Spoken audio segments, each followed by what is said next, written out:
Alright, how's it going, guys? So we just got done with the prep stream, and we mainly built a new HV power system right there, which is not set up yet, obviously. We'll be doing that probably next. But another thing that we did was I finished my sugarcane farm out here, got it all hooked up.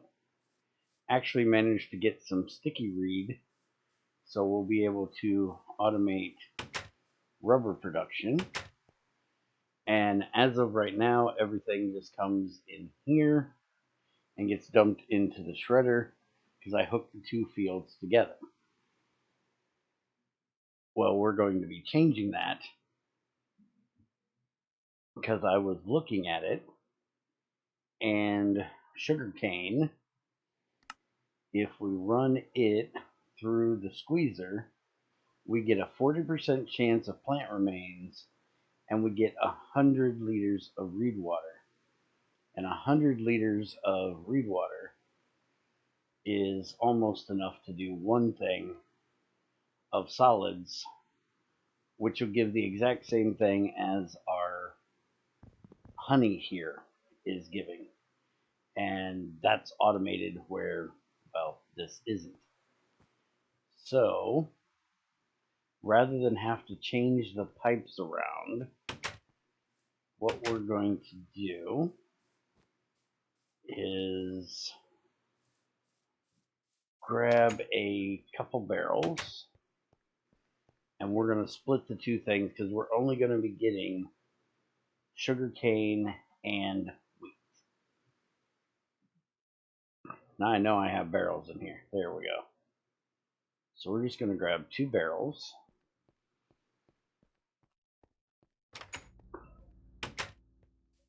And on this pipe right here, I'll take this out for the moment,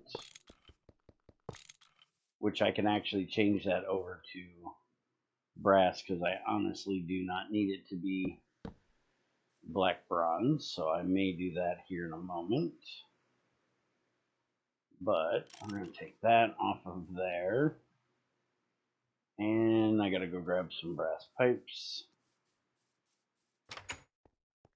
Oh, also made a heat suit because I finally broke my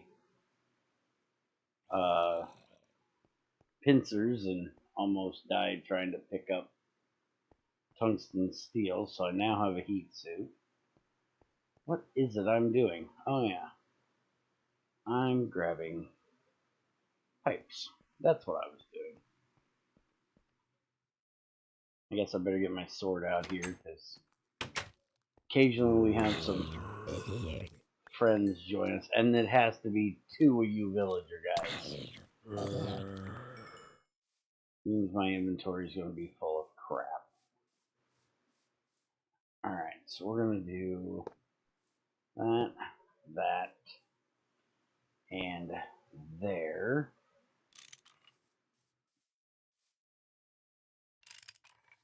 So sugarcane can go in that one, and then that'll be open for the wheat. And then this one is going to output and go in here, which I'm going to go ahead and change over to brass. Yeah, I heard you coming.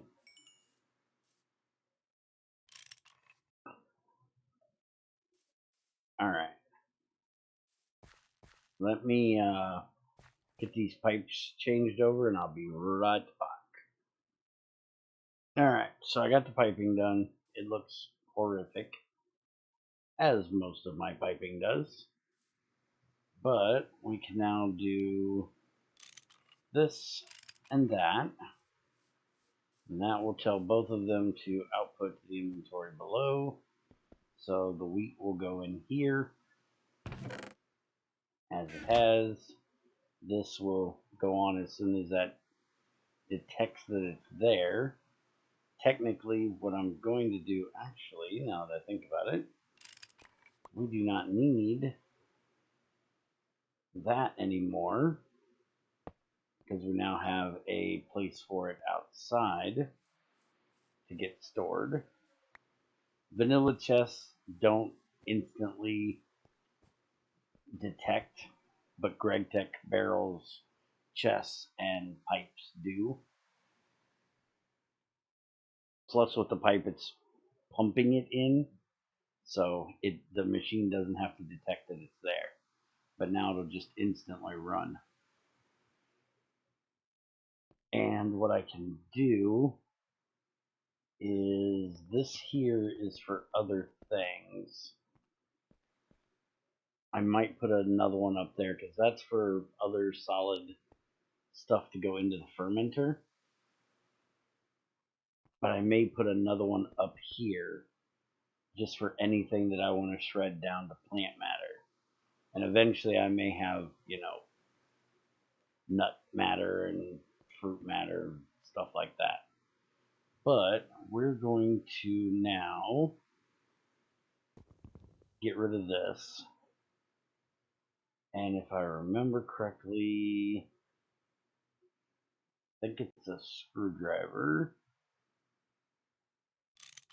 There we go. Resets filter. And then like that, I don't even have to remove the barrel. And now it'll keep that in there. And out it comes. We now have Reedwater. We do have a little bit of honey left here. So we are going to have to clear this one. There we go. And now we have Reedwater and our flour going in there. And I'm guessing because of the fact that I replaced it, it's not auto turning on. So let's kick it on. Hello, why are you not working?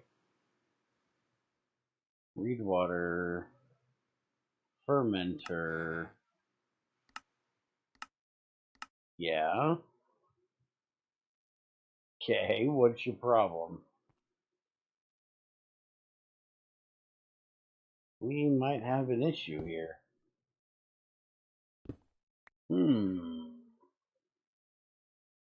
Got plenty of Reedwater. That. Fermenter. And it should definitely show. Okay, now it just decided to go. I don't know what that was.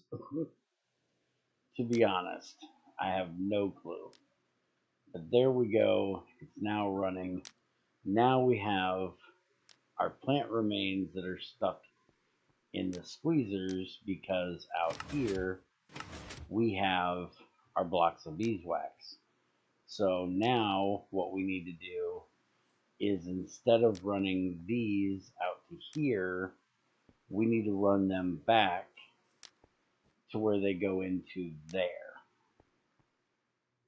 Now, granted, we could also do it where it runs them directly into here, but I'm not really worried about doing that. I'm just going to run them back over there because, as you can see, we've got tons of grass and stuff like that that need to be done. So that's just going to be simply piping this back over. I don't know what I'm ever going to do with all this beeswax.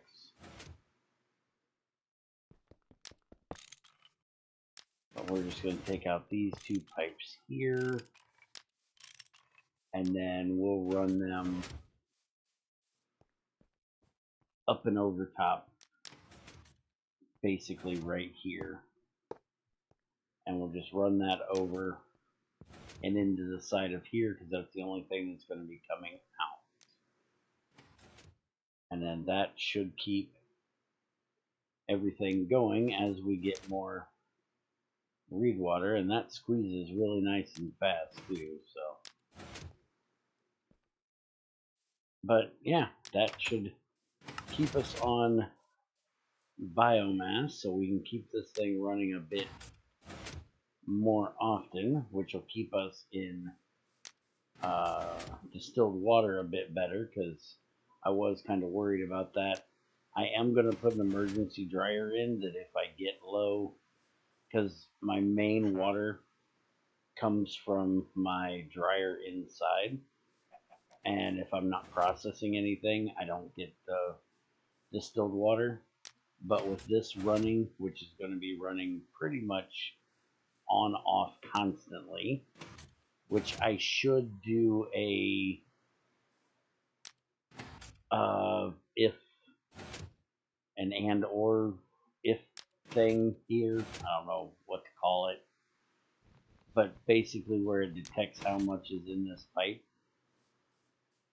and if there isn't any fluid in the pipe, it won't allow this to raise, so it'll get turned on. But it works the way it is. I honestly could make it better if I just put a lower burning box. That burning box is a little too excessive for what we have currently.